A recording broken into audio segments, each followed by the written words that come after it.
성도들아, 무엇이든지 참된 것과 무엇이든지 경건한 것과 무엇이든지 옳은 것과 무엇이든 순결한 것과 무엇이든 사랑스러운 것과 무엇이든지 명예로운 것과 또 덕이 되고 칭찬할 만한 것이 있다면 이런 것을 숙고하라. 아멘.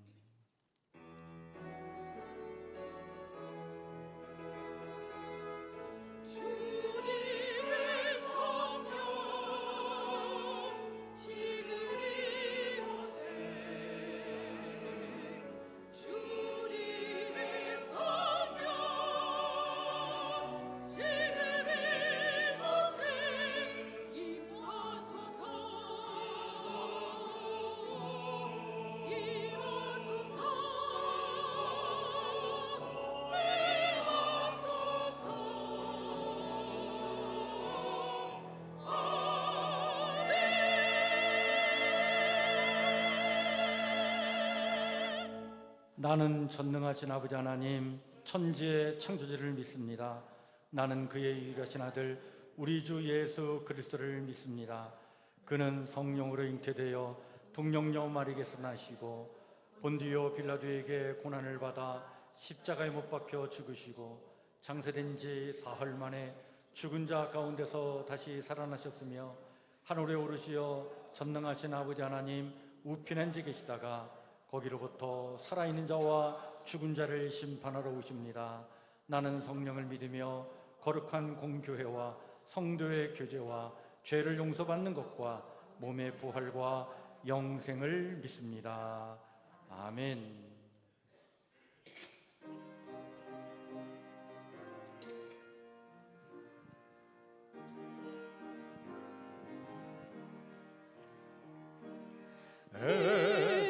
에덴의 동산처럼 복되어라 우리 가정. 날마다 양식 주사 건강하게 하시오며 은혜의 담비 내려 풍성하게 하시오니 우리 주 하나님께 감사 찬송 드립니다. 새들의 노래처럼 즐거워라 우리 가정. 약할 때 힘내시고 아플 때 치료하며 슬플 때 위로하고 어려울 때 도우시니 우리 주 하나님께 감사 기도 드립니다. 아침에 햇살처럼 평화로운 우리 가정. 험한 길 인도하고 캄캄한 밤 비추시며 이 세상 끝날까지 사랑으로 보아리 우리 주 하나님께 몸과 마음 바칩니다. 윤건능 장로님 기도 인도해 주십니다.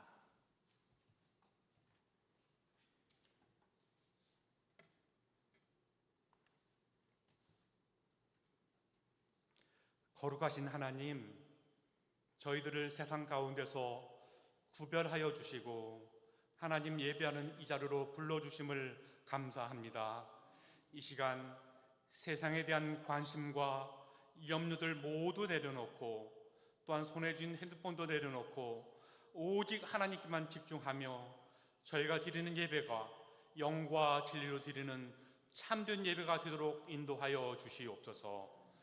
주님의 이름을 사랑하는 자들에게 기쁨을 허락하시는 하나님을 경배하고 찬양하오니 저의 예배를 기뻐 받아 주셔 하나님 영광 받으시는 예배 되게 하여 주시옵소서. 긍휼의 은혜를 베푸시는 하나님 아버지, 이 시간 지난 한 주간 동안 살면서 지었던 죄를 회개합니다. 죄와 허물 가운데 살아온 저의 모습들이 얼마나 부끄러운 삶이었는지를 깨닫게 됩니다.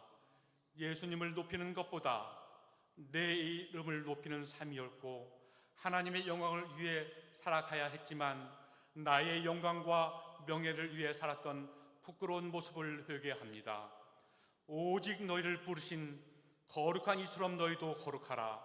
내가 거룩하니 너희도 거룩하라 말씀하신 것처럼 저희들의 교만과 시기, 탐욕, 분노, 정욕, 나태함을 날마다 십자가의 보혈로 깨끗하게 씻어 주셔서 정결하고 성결한 몸과 마음으로 거룩하게 살아갈 힘과 능력을 베풀어 주시옵소서. 사랑의 하나님, 모든 것들이 결실을 맺어가는 10월을 주심을 감사합니다. 추석 명절을 보내며 고향을 찾아가고 오랫동안 뵙지 못한 부모님을 찾아뵙고 형제 가족들을 만나는 기쁨을 갖게 하심을 감사합니다. 그곳이 예배의 자리가 되어 하나님 기뻐하시는 추석이 되었기를 소망합니다. 예수님을 믿는 우리의 말과 행동을 통하여 온 가족이 기쁨과 평안을 누리고 그리스도의 향기를 전하는 저희가 되도록 하나님 도와주시옵소서. 하나님 아버지, 주님의 몸된 교회를 위하여 간구합니다. 많은 것들이 부족하고 나약함을 고백합니다. 저희들의 능력과 계획으로는 어떤 변화도 성장도 부흥도 은혜를 누릴 수 없습니다. 성령이 임재하여 주시고 다스려 주시옵소서. 성령의 바람이 일어나게 하여 주시옵소서. 말씀 통독을 통하여 우리를 향하신 하나님의 그 간절한 사랑하는 마음을 깨닫게 하시어 정말 말씀이 살아있고 기도가 살아나며 우리의 다음 세대가 꿈틀꿈틀 살아나 영적 리더로 세워지는 하나님 만나는 성북교회가 되게 하여 주시옵소서. 성령 하나님, 우리 교회에 역사하셔서 영적으로 타락하고 어두워진 시대에 복음의 빛을 발하는 우리 성북교회가 되게 축복하여 주시옵소서. 치유와 회복을 위하여 기도합니다. 몸의 아픔에 힘들어하는 성도들, 스스로 회복을 기다리는 성도들, 요양병원과 요양원에서 건강의 회복을 기도로 간구하는 환들이 있습니다.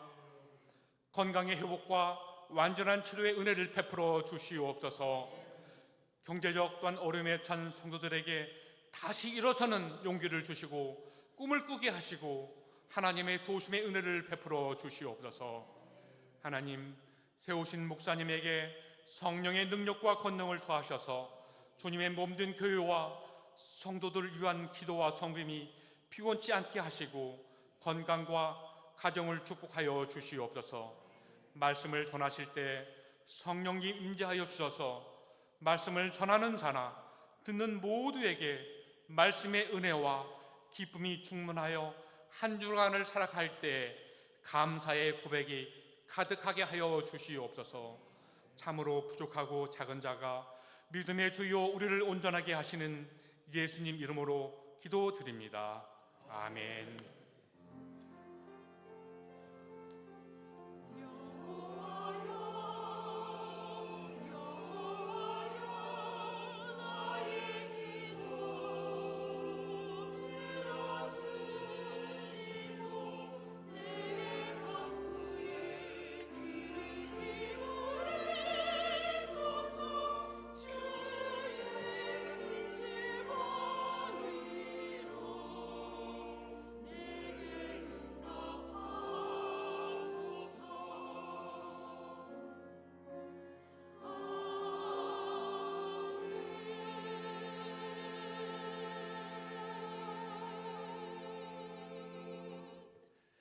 교회 소식 우리 함께 같이 나누겠습니다. 주보를 참고해 주시길 바랍니다. 예, 우리 계속 성경 통독하고 있는데 이번 주는 사무엘하 역대상 시편 열왕기상을 읽습니다. 여러분들 세 번째로 통독하는 이번 이 통독도 같이 여러분들 동참해 주시고 끝까지 완주해 주시길 바랍니다. 예, 추석 명절 예배 안내입니다. 오늘 1부, 2부, 3부 예배 또 교육부 예배만 있고 오늘 점심 식사와 오후 예배는 없습니다. 여러분들 이렇게 참고해 주시길 바랍니다. 그리고 내일 모레 월 화요일 날 새벽 예배도 쉬도록 하겠습니다. 개인 기도를 해주시고요. 또 추석 명절 가정에서 예배를 드리는 우리 가정들이 있는데 예배 순서지가 교회에 준비되어 있습니다. 잘 참고하셔서 예배 때 사용할 수 있도록 되어 있으니까 본당 로비에서 가져가셔서 가정 예배 드리시길 바랍니다. 예, 교회 리모델링을 위해서 계속 기도해 주시고 또 마음을 모아 주시길 바랍니다.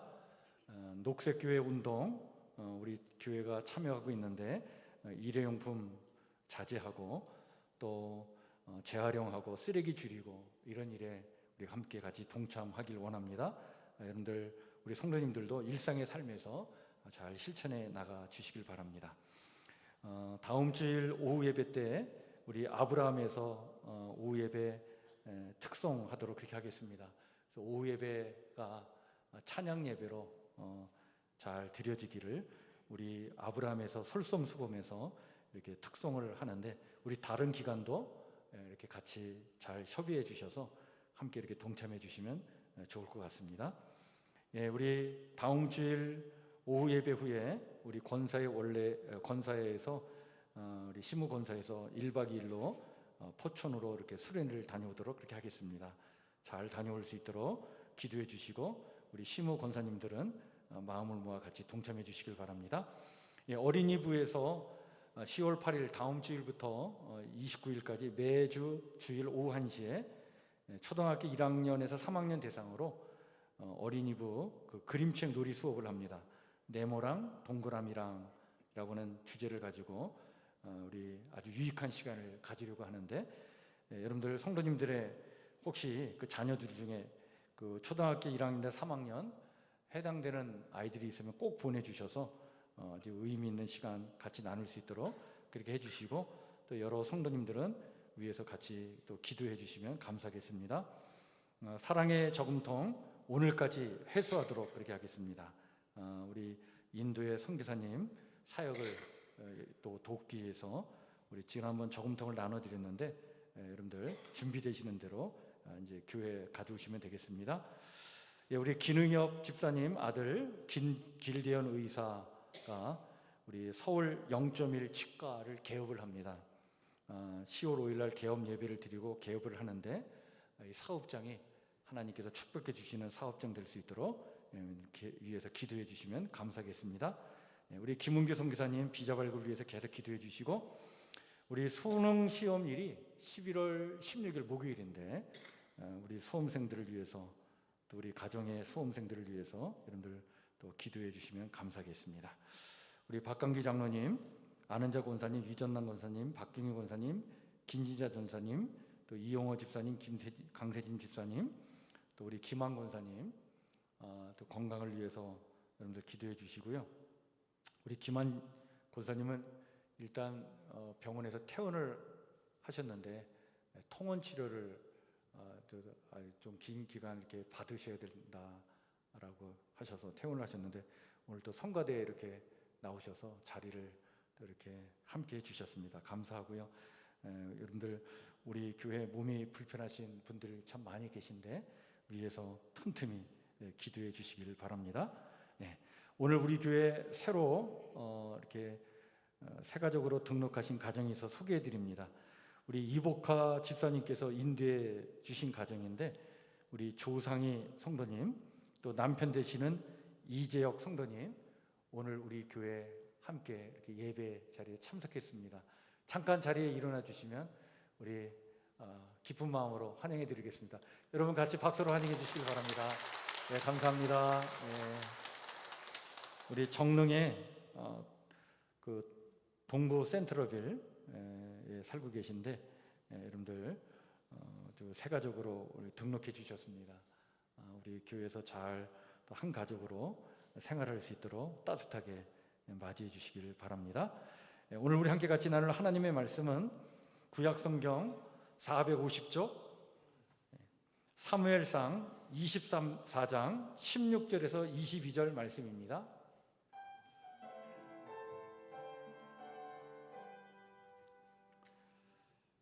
사무엘상 24장 16절부터 22절 말씀, 제가 말씀을 천천히 봉독하겠습니다. 다윗이 사울에게 이같이 말하기를 마침에 사울이 이르되 내 아들 다윗아 이것이 내 목소리냐 하고 소리를 높여 울며 다윗에게 이르되 나는 너를 학대하되 너는 나를 선대하니 너는 나보다 의롭다. 내가 나 선대한 것을 오늘 나타냈나니 여호와께서 나를 내 손에 넘기셨으나 네가 나를 죽이지 아니하였도다. 사람이 그의 원수를 만나면 그를 평안히 가게 하겠느냐? 네가 오늘 내게 행한 일로 말미암아 여호와께서 내게 손으로 갚으시기를 원하노라. 보라, 나는 네가 반드시 왕이 될 것을 알고 이스라엘 나라가 내 손에 견고히 설 것을 아노니 그런즉 너는 내 후손을 끊지 아니하며 내 아버지의 집에서 내 이름을 멸하지 아니할 것을 이제 여호와의 이름으로 내게 맹세하라 하니라. 다윗이 사울에게 맹세하며 사울은 집으로 돌아가고 다윗과 그의 사람들은 요새로 올라가니라. 아멘.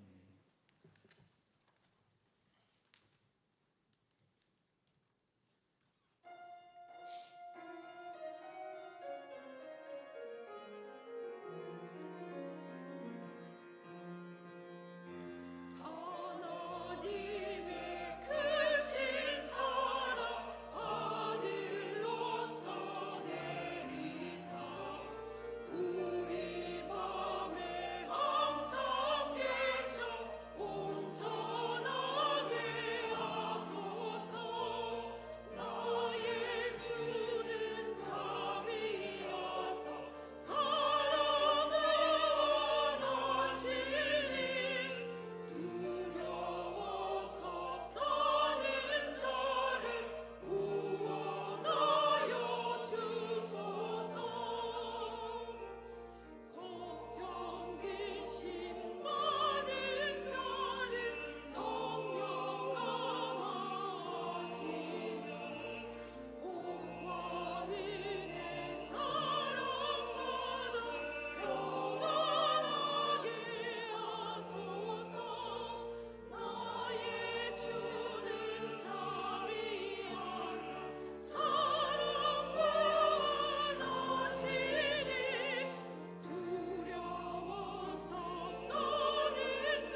아멘. 우리 박수로 하나님께 영광 올려드립시다. 감사합니다. 예, 오늘 10월 1일이고 또 10월의 첫 주일이면서 또 추석 명절 한가운데 있는 주일을 맞이했습니다. 참 이 가을에 참 가을 햇살이 참 좋게 느껴지는 계절을 맞이했는데 저는 개인적으로 이 가을을 참 좋아합니다. 가을 햇살을 이렇게 맞이하게 되면 왠지 이렇게 차분해지고 또 생각을 좀 깊이 하게 되고 또 숙고의 시간도 갖고 그래서 정서적으로 굉장히 좀 안정된 그런 계절을 맞이하게 되는데 개인적으로 참 좋아하는 계절이기도 합니다. 오늘 이 예배 자리에 우리를 불러주신 주님의 그 따뜻한 햇살이 우리 사랑하는 성도님들의 삶 속에 임하기를 주의 이름으로 하는지 축원해 드립니다. 우리가 이 추석 명절을 맞이하게 되면 가족들을 만나잖아요. 그리고 이제 가족들이 내게 어떤 의미가 있는가, 또 그동안 가족들을 어떻게 대해 왔는가 그런 살피는 시간을 갖게 되는데 참 좋은 기회라고 봅니다. 여러분, 우리 인간은 운명적으로 혼자 살 수 없는 존재예요. 반드시 관계를 맺고 살아가야 될 존재입니다. 그래서 하나님께서 우리에게 가족을 주셨구나. 그런데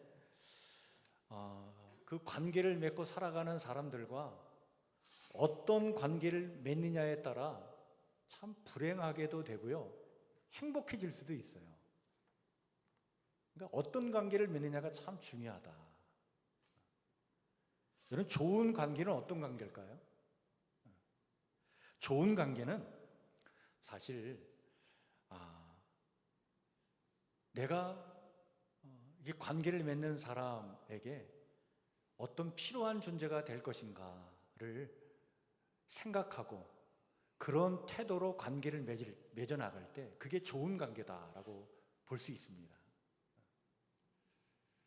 그래서 지배가 아니라 상호 소통도 좀 하고 또 경쟁이 아니라 협동할 줄도 알고 또 이용 수단으로 사람을 보는 게 아니라 목적으로 사람을 대해주고 또 고쳐주려고 하는 마음보다는 그런 마음 좀 내려놓고 있는 그대로를 이렇게 받아들이려고 하는 태도를 가지고 관계를 맺으면 그런 관계는 참 아름다워져요. 이런 관계를 맺는 것이 그게 친구가 되는 것이고 동료가 되는 것이고 가족이 되는 거예요. 제가 예전에 참 존경했던 철학자가 있는데 아브라함 유시아 헬셀이라고 하는 분입니다. 근데 이분이 이런 말을 한 적이 있어요. 절망이라는 게 있는데 우리의 삶 속에 이 절망을 피하는 유일한 길은 어디 있느냐? 그것은 자신이 목적이 되는 게 아니라 남에게 필요한 존재가 되는 것이다. 따라서 행복이라고 하는 것은 뭐냐? 자신이 남에게 필요한 존재가 되었다는 것을 확신할 때, 그런 마음이 딱 들 때 거기서 행복이 온다. 이런 말을 한 적이 있어요. 참 옳은 말이다.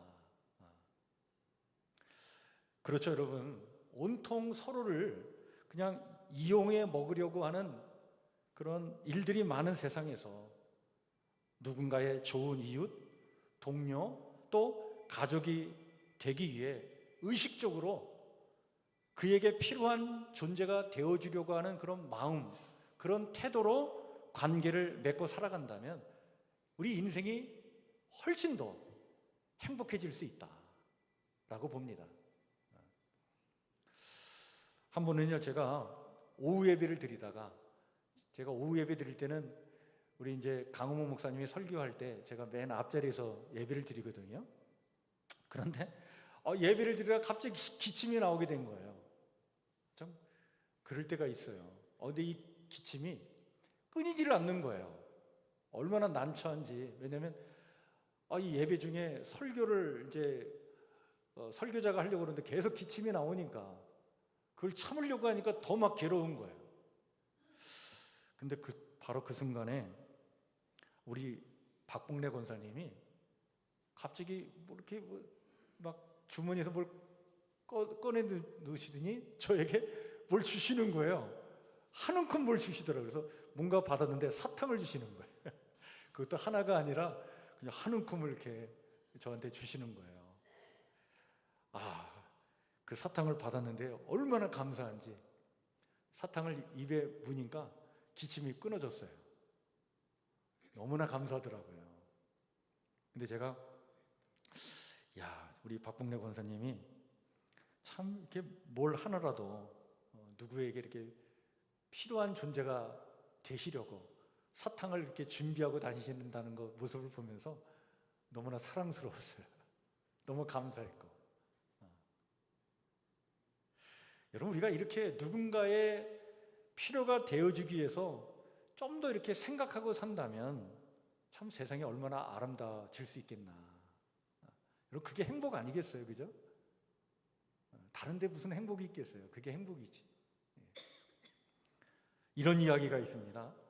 결혼을 앞둔 어떤 남성이요, 결혼을 하려고 여자를 찾아 나섰는데 완벽한 배우자, 그 여자를 찾아 나섰어요. 그래서 그런 여자를 만나기 위해서 세상 구석구석을 여행을 다녔다고 해요. 근데 그렇게 몇 년의 세월을 보냈냐면 40년의 세월을 보낸 거예요. 나이 70이 됐습니다. 결혼도 못한 나이로 70이 된 거예요. 친구가 너무 답답해서 물었다고 합니다. 70이 돼서 그렇게 한 사람을 못 만났냐. 그동안 많은 사람들을 만났을 텐데, 많은 여자들을 만났을 텐데, 그런데 그 여자 중에 그렇게 완벽한 배우자가 없었느냐? 그렇게 물었는데 이 남자가 이렇게 대답했다고 합니다. 사실 딱 한 번 그런 여성을 만났네. 그런 여성을 만났다는 거예요. 딱 한 번. 아주 완벽한 배우자를 만났다는 거예요. 그러니까 그 친구가 하는 얘기가, 그런데 왜 그 여자와 결혼하지 못했어? 그때 이 남자가 이런 말을 했다는 거예요. 그런데 그녀도 완벽한 남성을 찾았지. 그래도 결혼 이루어지지 못했어. 자기가 그 여자에게는 완벽한 남자가 못 된 거예요. 여러분, 우리가 완벽한 누군가를 찾으려고 할 때 그런 사람 만나지 못해요. 완벽한 배우자를 꿈꾸면요, 결혼 못합니다. 그래서 우리 어르신들이 그런 얘기 하잖아요. 결혼할 때는 어떻게 해요? 두 눈 감고 해야 된다. 맞는 말이라고 봐요. 그러니까 자신에게 꼭 필요한 사람, 내게 만족을 줄 만한 그런 완벽한 배우자를 찾으니까 만나지 못해요. 그런 사람 없죠. 또 그런 사람 찾으려고 하니까 인생이 행복하지를 못한 거예요. 외롭죠. 불행하게 사는 거예요. 여러분, 지금 나와 함께 살고 있는 사람, 그 사람은요, 그에게 필요한 존재가 되라고, 그래서 행복하게 살라고 하나님께서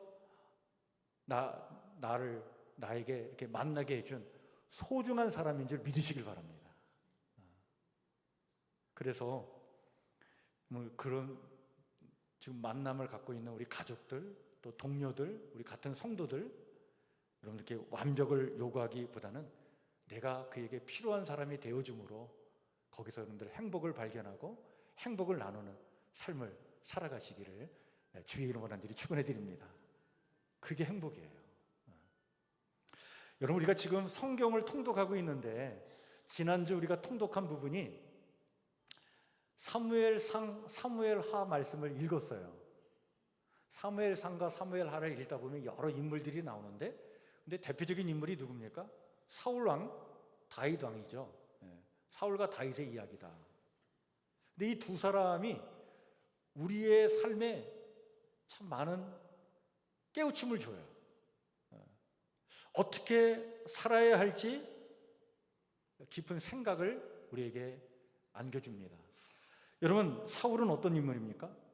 개인적으로 이 사울을 저는 이렇게 비유했으면 좋겠어요. 참 비운의 인물이다.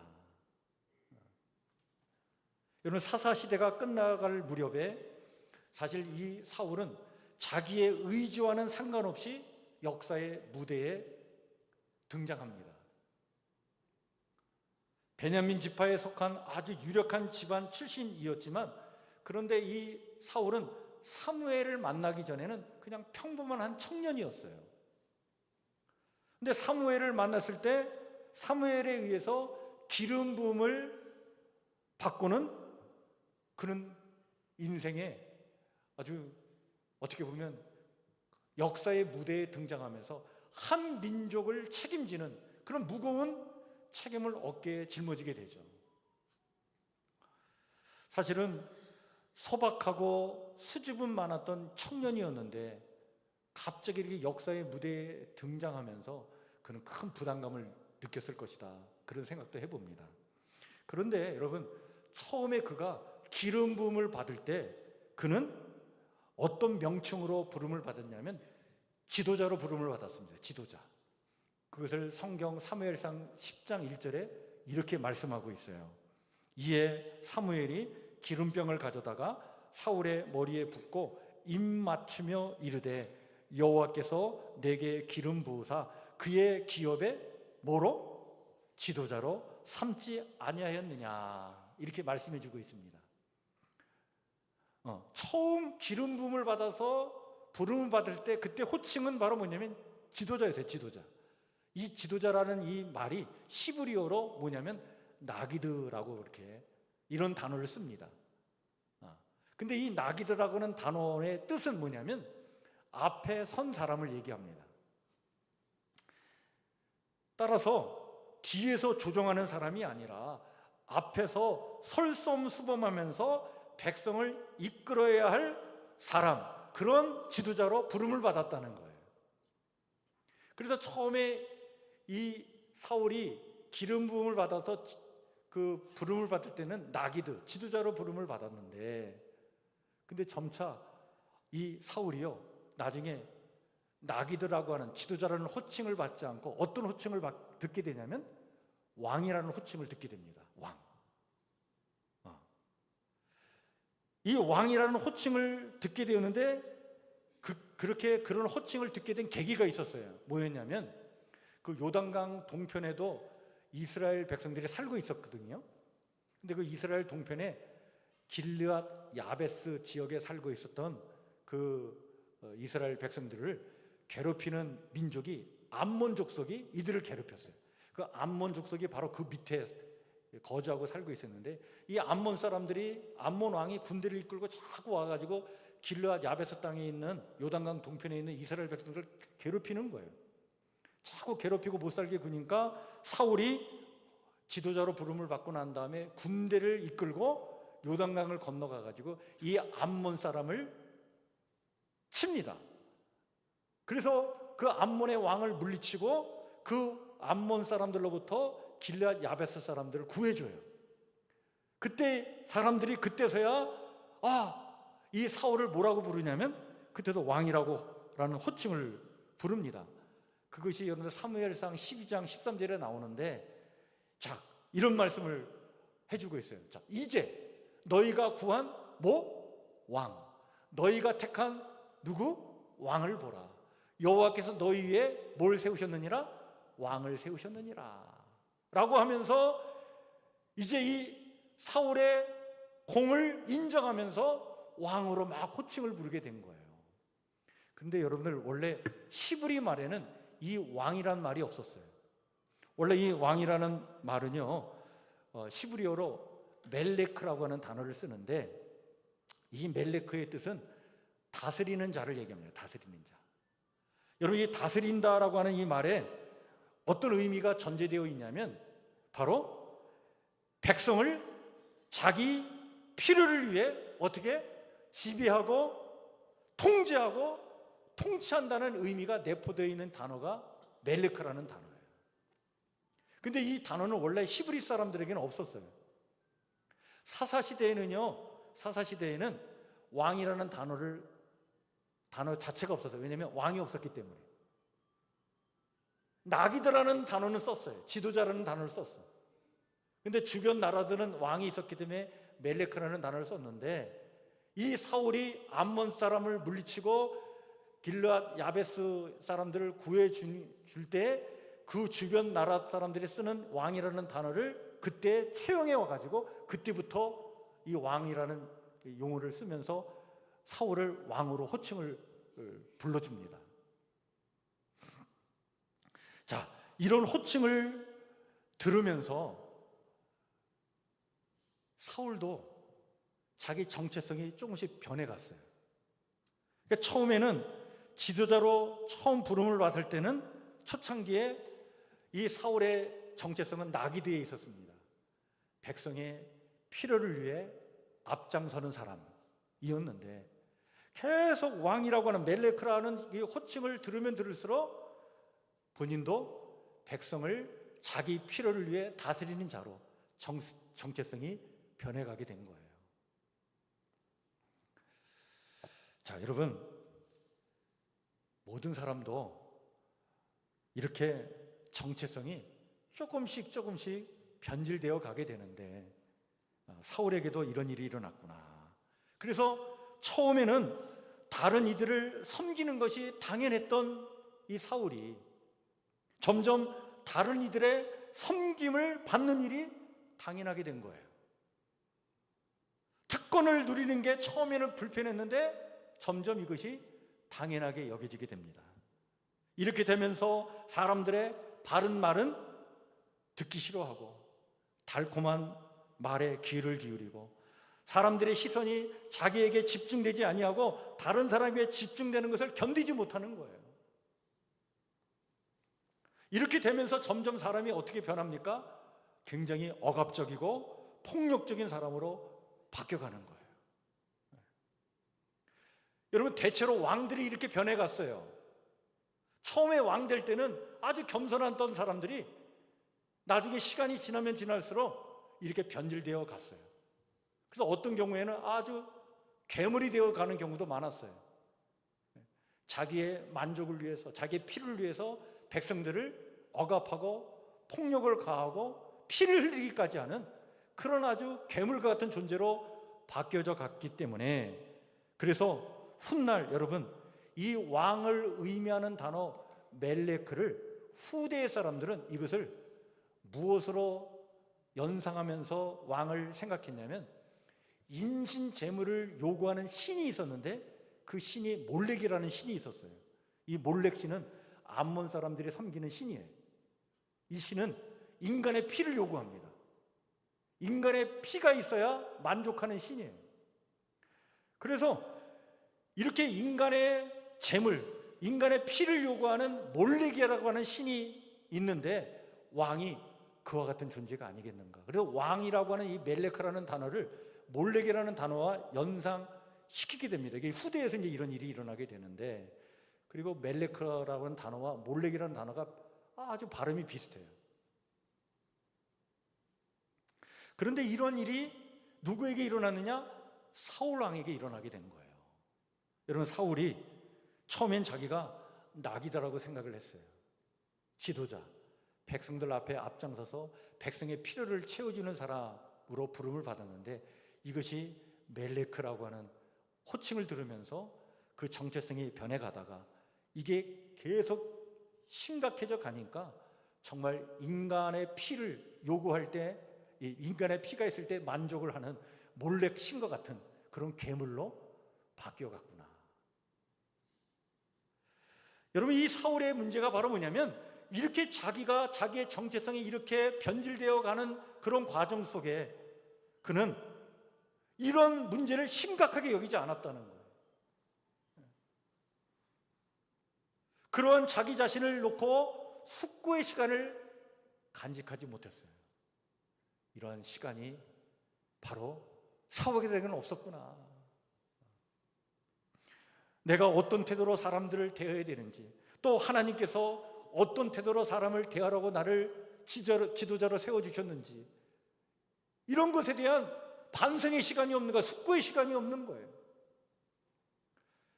여러분, 다윗이 엘라 골짜기에서 블레셋의 거인 장수 골리앗을 물리쳤을 때, 그때 이스라엘 사람들이요 굉장히 막 흥분하게 됩니다. 왜냐하면 너무나 블레셋 사람들에 의해서 굉장히 억눌려 있었고 그 거인 장수 골리앗 때문에 그냥 그 골리앗이 난공불락으로 여겨져서 굉장히 위축되어 있었는데 이 다윗이 나가더니 그냥 한 방에 그 골리앗을 물리쳤으니 이 다윗이야말로 영웅 중에 영웅이죠. 그래서 개성 행진을 할 때 사울도 그 자리에 있었는데 그때 여인들이 춤을 추면서 노래를 부르지 않습니까? 뭐라고 합니까? 사울이 죽인 자는 천천히요 다윗은 만만히로다. 이런 노래말이 막 나오니까 이 말을 들은 사울이 몹시 엄짜는 거예요. 모든 관심의 초점이 자기에게 와야 되는데 이 다윗에게 가니까 견딜 수 없는 거예요. 그 순간 시기와 질투에 그의 영이 사로잡히면서 그는 다윗을 죽이기로 작정을 하죠. 그러면서 이 다윗을 향한 폭언, 폭력, 살해 위협을 가하면서 다윗이 죽어야 끝장나는 그런 어떻게 보면 전쟁을 치르지 않습니까? 그래서 다윗을 잡으러 다니는 거예요. 그러면서 여러분 이 사울이 나기드의 정체성은 완전히 사라지고 멜레크 왕의 정체성을 가지고 결국에는 몰레까지 가는 거예요. 몰레까지 아주 괴물로 변해가는 거예요. 여러분 성경은 이 과정을 우리에게 자세하게 이야기해 주고 있습니다. 그러면서 우리에게 일러주는 거예요. 사울의 문제가 뭐냐 말이야. 자기 행동에 대한 어떤 방송도 없어요. 하나님의 뜻에 비추어서 내가 사람을 어떻게 대해야 되는지에 대한 생각과 숙고의 시간을 갖지는 않는 거예요. 그러면 그럴수록 사울은요 질투라고 하는 이 감정에 휘둘려서 아주 광기에 사로잡힌 괴물로 변해갑니다. 이것이 사울의 문제였구나. 반면에 다윗은 매우 냉철했던 사람인 것을 우리는 성경을 통해서 발견하게 됩니다. 여러분 다윗은요 아주 정치적으로 잘 처신할 줄 알았던 사람이에요. 여러분 이 정치적으로 잘 처신한다는 게 우리의 그 정치를 굉장히 부정적으로 보기 때문에 이걸 좀 좋지 않은 표현으로 느낄 수 있지만 근데 굉장히 중요한 표현입니다. 여러분 정치적으로 처신 잘하는 게 이게 지혜로운 사람이에요. 열정을 이성적인 판단으로 잘 다스릴 줄 알았던 사람이 다윗이었어요. 물론 여러분 다윗을 좋지 않게 보는 사람들도 성경 안에 있어요. 특별히 다윗의 형제들이 다윗을 좋지 않게 봤어요. 이 다윗이 엘라 골짜기에서 골리앗과 싸우겠다고 나설 때에 그 자리에 누가 있었냐면 맏형, 큰형 엘리압이 있었는데 이 엘리압이 역정을 내면서 다윗에게 이렇게 나무랍니다. 그 말씀 사무엘상 17장 28절에 나왔는데 동생을 향해서 이렇게 막 핀잔을 주는 거예요. 야, 너는 어쩌자고 여기까지 와가지고 말이지. 들판에 있는 양 그 몇 마리 안 되는 양은 누구에게 맡겨두고 여기까지 와가지고 건방지게 말이야. 이런 행동을 하려고 하느냐? 네가 지금 전쟁 구경하러 나왔냐? 누가 모를 줄 아느냐? 막 그러면서 다윗을 막 야단치는 장면이 성경에 나와요. 그런 걸 보면 다윗의 형제들이 이 다윗을 믿음지 않게 봤구나. 그런 면도 없지 않아 있었겠죠. 왜? 그 집안의 막내였으니까. 또 다윗은 공적인 자리에서는 굉장히 겸손하지만 그러나 개인적으로는 또 야심이 있었던 사람이에요. 야심가였어요. 또 전략가이기도 했습니다. 그래서 사울 왕에게 막 쫓겨다닐 때 더 이상 피할 곳이 없으니까 결국에는 어떻게 합니까? 블레셋 사람들, 적군이지만 블레셋 사람들에게까지 가서 망명을 합니다. 또 그곳에서 살아남기 위해서 미친 사람 역할을 하는 거예요. 그러다가 의혹의 시선을 받게 되자 다시 그는 유다 광야 아둘람 굴로 피신에 들어가서 거기서 또 머물게 되죠. 그러면서 그 아둘람 굴에 있을 때는 주변에 사람들이 몰려들게 되는 거예요. 압제를 받은 사람들, 또 빚에 시달리는 사람들, 또 억울한 일, 원통한 일을 당한 사람들을, 그런 사람들이 막 몰려들게 되니까 그런 사람들을 또 잘 품어 안아줍니다. 그들을 잘 통솔해 나가요. 그러면서 이 블레셋 사람들이 이스라엘 사람들을 괴롭힐 때에 정식 군대는 아니지만 자기 주변에 모여든 사람들을 데리고 블레셋 사람들을 찾아가서 그들을 물리치고 이스라엘 백성들을 구해주는 일을 하는 거예요. 그러면서 밑바닥 민심을 그가 자신에게 이렇게 쏠리도록 그렇게 전략을 세워서 그런 일을 치러 나갑니다. 굉장히 지혜로운 일을 많이 한 거예요. 이게 여러분들 굉장히 야심적이고 전략가이기 때문에 할 수 있는 행위들인 거예요. 그런데 무엇보다도 여러분, 사울과 이 다윗을 비교해서 보면 사울에게는 없었는데 다윗에게 있었던 가장 중요한 게 바로 뭐냐? 바로 오늘 우리가 말씀을 나누려고 하는 내용이 바로 그겁니다. 다윗은요, 사람을 어떤 태도로 대할 것인지에 대한 깊은 생각과 신중한 태도가 그에게 있었어요. 이런 숙고의 시간이 다윗에게는 있었다. 이것이 언제 나타났느냐? 아둘람 굴에서 사울을 죽일 수 있는 그 자리에서 사울을 죽이지 않는 그런 행동을 행할 때 거기서 나타나게 됩니다. 여러분, 이 사울이 다윗을 잡으려고 막 3,000명의 군대를 이끌고 막 다녔는데 다윗이 이 산악 지형을 잘 아는 사람이에요. 그래서 어디로 도망쳐야 살아날 수 있는지를 잘 아는 사람이었어요. 왜냐하면 다윗은 어릴 때부터 이 양을 이끌고 그 목동으로 살았기 때문에 그 산악 지역을 잘 알았던 사람이에요. 그래서 그냥 잘 도망쳐 다니니까 사울 왕이 막 3,000명의 병사를 이끌고 다녀도 이 다윗을 잡을 수 없었어요. 아둘람 굴에 숨어 있을 때 사울이 그 굴 안으로 들어와서 용변을 보게 됩니다. 근데 그 용변을 보는 그 사울을 이 다윗의 신하들이 보면서 절호에 찬습니다. 하나님이 주신 기회입니다. 이 시간, 이 순간에 사울을 죽여야 이제 당신의 시대가 펼쳐집니다 라고 얘기를 하는데, 그때 이 다윗이 사울을 죽일 수 있는 그 순간에 죽이질 않는 거예요. 그러면서 부하들에게 이런 말을 합니다.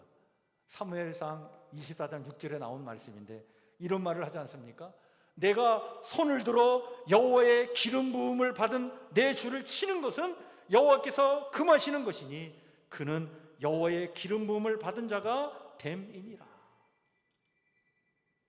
여러분, 이 다윗의 이 말에서 우리는 다윗이 어떤 사람인지를 알게 되는 거예요.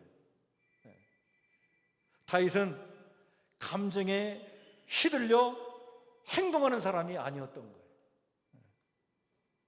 사울을 죽일 수 있는 이 기회를 잡고, 야! 이 사울을 죽이는 이 순간 이제 나의 고생은 끝, 행복 시작이다, 이렇게 생각할 수도 있었는데 그는 그 순간에 숙고의 시간을 가진 거예요.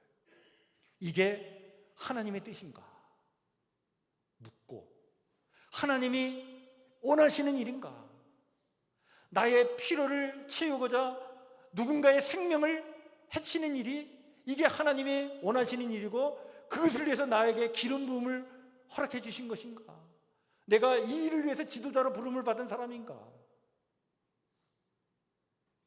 생각했을 때에 이건 아니다고 본 거예요. 그래서 그 순간에 그는 강한 의지를 가지고 선택을 하죠.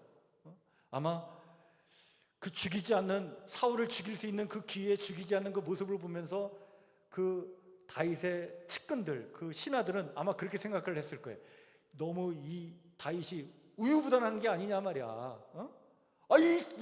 이런 기회가 많지 않은데, 그런 기회가 2번씩이나 있었는데 2번씩이나 다 거절하잖아요. 아니, 이게 하늘이 내린 기회인데 이 기회를 잡아서 사울을 제거하면 자기 세상이 펼쳐질 텐데. 아마 다윗을 어리석다고 생각하는 그 신하들도 있었을 텐데, 그런데 그 신하들 앞에서 다윗은요 정도를 걷습니다. 그게 참 사려가 있었던 거예요. 깊었던 거예요. 부하들에게 바른 길을 보여준 거예요. 이건 하나님이 원하시는 일이 아니다. 그리고는 그 아둘람 굴에서 용별을 보던 그 사울의 어디 옷자락만을 베어가지고 그 옷자락을 들고 나오죠. 나와가지고는 오늘 우리가 읽은 본문의 말씀에 그 이야기가 이제 펼쳐지는데, 사울이 이제 그 아들람 굴에서 나올 때 멀찌감치 그 골짜기 건너편에서 다윗이 그 옷자락을 흔들면서 사울 왕에게 얘기하지 않습니까?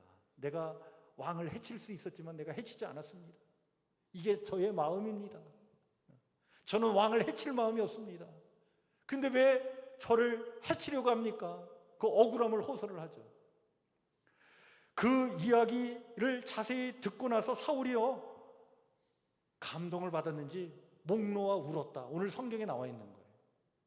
아마 사울 왕에게 복합적인 감정이 있었던 것 같아. 응? 저 다윗을 죽이지 않으면 내가 이 왕위에서 쫓겨날 수 있겠다라는 두려움도 있었지만, 그러나 나를 죽일 수 있는 그 순간에 나를 살려준 그 다윗의 그 고마움, 그리고 어찌 보면 그 질투심에 사로잡혀가지고 그렇게 막 다윗을 죽이려 다니는 자기의 그 상황을 보니까 너무 부끄럽기도 하고, 이런 복합적인 아마 감정들이 아마 이렇게 복받쳐 올라와서 이렇게 울지 않았는가. 울면서 이 사울이 다윗에게 뭐라고 얘기합니까? 예, 이런 말을 합니다. 나는 너를 학대하되 너는 나를 어떻게 선대하니 너는 나보다 뭐하다? 의롭도다. 야, 너야말로 참 의로운 사람이구나. 인정을 해주는 거예요. 인정을 해주면서 뭐까지 시인하냐면, 이제 역사의 수레바퀴가 너에게로 넘어갔다. 하나님이 너를 이스라엘의 왕으로 세워주실 것이다. 그때 우리의 자손들 해치지 말고 나의 이름 또한 불명예스럽게 되지 않도록 우리의 가족들을 살펴달라, 약속해달라 그러죠. 다윗이 약속을 합니다. 그 약속을 주고받고는 사울은 다시 왕궁으로 돌아가고 다윗은 자기의 길로 갔다. 자, 그런데 사울이 왕궁으로 돌아간 다음에 어떻게 됐을까요? 예, 그는 여전히 이 수렁에서 벗어나지를 못해요. 다시 왕궁으로 돌아가가지고는 그 질투의 감정에 휘둘려가지고 그는 또다시 멜레크가 되었다가 몰렉으로 변해가는 거예요. 그런데 여전히 다윗은 쫓기는 자로 또 그 이후의 시간을 또 보내면서도 계속해서 하나님의 때에 하나님의 방식으로 이스라엘의 지도자가 될 때까지 그는 마음을 바꾸지 않습니다. 하나님께서 자기를 나기드 지도자로 부르신 거에 대해서 그것을 순종하고자 그 길을 가요. 여러분, 오늘 사울과 다윗에 대한 이야기를 우리가 비교하면서 우리 말씀을 조금 나누고 있는데, 인생을 살다 보면 때가 있습니다. 때가 어떤 때가 있느냐? 예, 생각할 때가 있어요. 숙고의 시간을 반드시 가져야 될 때를 맞이할 때가 있습니다. 이 추석, 명절, 연휴 6기간이 참 좋을 때고요. 왜? 가족들을 생각하면서 내가 그동안 가족들을 잘 대해왔는가? 내가 어떤 태도로 가족들을 대했는가? 참 생각해야 될 때이고요. 또 계절적으로도 이 가을이 숙고의 시간을 보내는 좋은 계절 아닙니까? 이런 때에 다시 한번 나의 삶을 잘 살피면서 그동안 관계를 맺고 살아가라고 하나님께서 여러 사람을 만나게 해주셨는데, 그런 사람들을 내가 어떻게 대했는가 한번 깊이 생각할 수 있는 그런 시간을 가졌으면 좋겠어요. 너무 나의 필요를 위해 너를 이용하려 했던 시간을 보냈다면 그것을 내려놓고 반성과 숙고를 하면서 좀 더 누군가의 필요한 존재로 살아가기를 용기 있게 선택해보는 그런 삶의 분기점을 맞이할 수만 있다면 여러분, 오늘이 얼마나 귀한 시간이 되겠습니까? 특별히 가족들에게 그렇게 필요한 존재로 살아가기를 소망하면서 기도한다면 하나님께서 나를 통해 우리의 가족들을 축복해 주실 줄 믿습니다. 이런 은혜와 축복이 이 명절 연휴를 보내는 우리 사랑하는 성도님들의 삶에 임하기를 주의 이름으로 축원해 드립니다. 주신 말씀을 마음에 새기면서 이 시간 우리 같이 찬송가 452장 부를 텐데, 여러분 이 452장 찬송의 가사가 예수님답게 원합니다 아니겠습니까? 예수님께서 이 땅에 오신 목적이 뭐예요? 우리의 필요를 채워주시기 위해서 오신 분이십니다. 그 주님의 삶을 마음에 깊이 새기면서 우리 또한 그 누군가에게 필요한 존재가 되게 해달라고, 그런 마음으로 오늘 이 찬송을 같이 불렀으면 좋겠습니다. 찬송가 452장 같이 찬양합니다.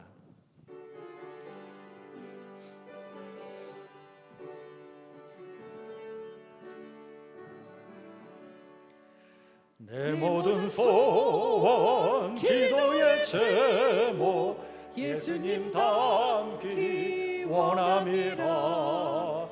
예수님 형사 나 있기 위해 세상에 보아 아끼셨네.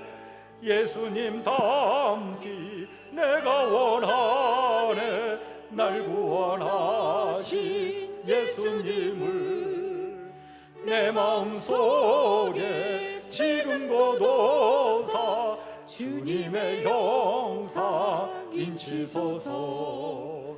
무한한 사랑 풍성한 긍휼 슬픈 자 위로 하시는 주. 길 잃은 죄인 부르는 예수 그 영상 담게 하옵소서. 예수님 닮기 내가 원하네.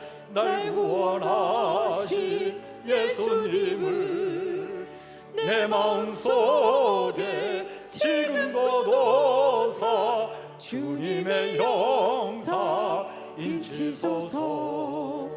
겸손한 예수 거룩한 주님 예수의 멸시 참으시사 우리를 위해 고난을 받은 구주를 담게 하옵소서.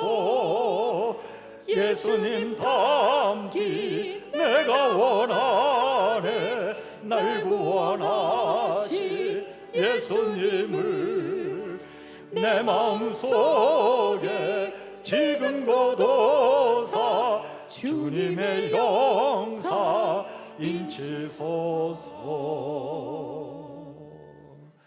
기도합니다. 하나님 감사합니다. 추석 명절 연휴 이 한가운데 10월의 첫 주일을 맞아 주님 앞에 나와 마음과 뜻과 정성을 예배하게 하시고 또 각자의 처지와 형편에 따라 귀한 예물로 봉헌하며 예배해 주셨사오니 감사를 드립니다. 하나님 이 귀한 예물 축복해 주셔서 하나님 나라 영광을 위하여 쓰임받는 귀한 예물 되게 도와주시옵고, 또한 이 예물을 바치는 손길마다 하나님의 은혜로 채워주시고 하나님의 능력으로 아버지는 우리 성도들의 삶을 하나님 붙잡아 주셔서 아버지는 이 10월 한 달 멋지게 승리할 수 있도록 하나님께서 축복하여 주시옵소서. 무엇보다도 아버지님이 여러 가지 삶의 문제와 어려움들이 있지만 그 모든 것들을 잘 헤쳐나가게 도와주시옵고, 그러한 힘든 가운데서도 하나님께서 허락하시는 하늘의 풍성한 은혜와 복을 내려주셔서 우리 성도들의 삶 속에 형통의 은혜가 임할 수 있도록 역사하여 주시옵소서. 이 시간 몸이 연약한 성도 아버지 하나님이여 위하여 기도합니다. 하나님 평화와 싸우는 우리 성도들 지켜 주시옵소서. 그 몸을 하나님 강건케 하여 주시옵소서. 지금 저들을 위하여 기도하오니 하나님 머리끝부터 발끝까지 예수 그리스도의 보혈의 피를 뿌려주셔서 정결케 해주시옵고 온전케 하여 주시옵소서. 아버지 하나님의 평화와 싸워 이길 수 있다는 믿음을 주시길 원합니다. 그런 확고한 의지를 갖고 기도하기를 원합니다. 하나님의 역사를 기대하며 기도할 때에 하나님의 능력이 나타나도록 하나님 역사하여 주시옵소서. 우리 사랑하는 성도들, 그 마음을 괴롭히고 있는 문제가 있습니까? 아버지 하나님 아직도 해결되지 않는 문제들이 있습니까?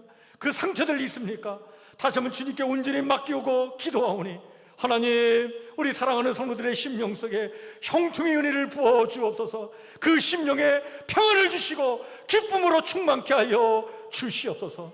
그 삶을 어둡게 하는 어둠의 세력들 하나님 물리쳐 주시옵소서. 거두어 주시옵소서. 하나님 허락하시는 그 참된 평안과 기쁨을 맛보며 이 땅을 살게 하여 주시옵소서. 우리는 질그릇 같은 연약한 존재들이지만 그러나 참 보배 되신 주님 우리 안에 계신 줄 믿습니다. 그리고 능력은 보배 되시는 주님께 있음을 믿사오니 주님 우리를 통하여 주의 영광을 나타내 주시고 주의 능력을 드러내 주시옵소서. 오늘 주신 말씀을 마음에 새깁니다. 하나님, 그렇습니다. 참 좋은 계절을 맞이했습니다. 숙고의 시간을 가질 때입니다. 관계를 맺고 살아가는 사람들, 그동안 내가 어떤 태도로 대했는지, 관계를 맺어왔는지 돌아보게 하시고 나의 필요를 위해 너를 이용해 왔다면 아버지 하나님 회개의 시간을 갖게 하여 주옵소서. 좀 더 누군가의 필요한 존재로 살아갈 용기와 의지를 주셔서 하나님 참 행복을 맛보며 이 땅을 살아가도록 하나님 우리의 삶을 그렇게 복되게 하여 주시옵소서. 주의 은혜가 오늘 사랑하는 성도들의 가정과 일터와 사업장에 임하기를 간절히 소망하오며 예수님 이름으로 기도하옵나이다. 아멘. 아멘. 주님, 우리 앞에 옆에 뒤에 살피시면서 한번 인사 나누겠습니다. 반갑습니다. 주의 사랑으로 사랑합니다. 축복합니다. 네, 힘내시고 또 강건하게 살아가시길 바랍니다. 네, 감사합니다. 예, 추석 이 연휴에 또 먼 길 오가는 우리 성도들이 있는데 또 안전한 길 되시고 또 오늘 이 예배 자리에 참석하지 못했지만 또 온라인으로 예배드리는 우리 성도들 그곳에 하나님의 은혜가 임하길 바랍니다. 또 안전하게 또 일상으로 돌아오시길 바랍니다. 우리 찬송가 53장 1절 2절은 앉아서 부르시고 3절은 일어나 우리 찬양 부르신 후에 우리 원로 목사님 축도해 주시겠습니다.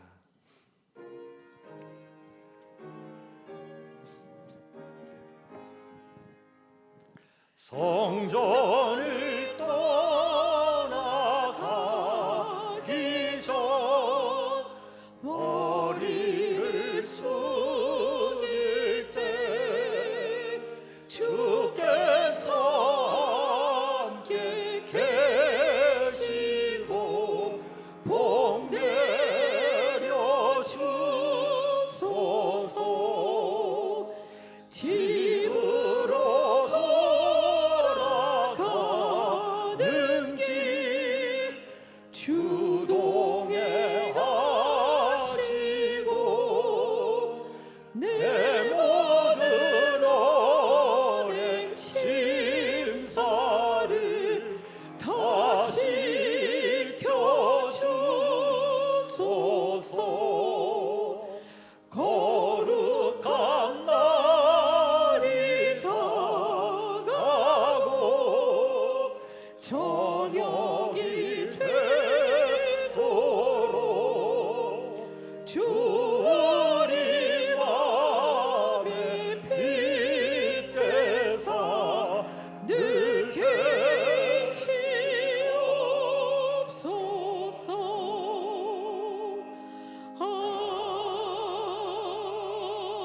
아멘. 지금은 길이요 진리이신 우리 주 예수 그리스도의 은혜와 만복의 근원 되신 하나님이 만극하신 사랑하심과 성령님의 감화와 감동, 내주 충만, 위로 교통하시는 강한 역사가 명절 연휴 기간 중 10월 첫째 주일 성수주일하며 신령과 진정으로 정성되게 예배드리고 말씀의 은혜 받고 소망 중에 기쁨으로 나아가는 모든 권속들과 특별히 시험 중에 인내하며 기도하는 성도님들과 요양받는 몸이 약한 권속들 머리 위에 지금부터 영원토록 항상 계시옵기를 간절히 축원하옵나이다. 아멘.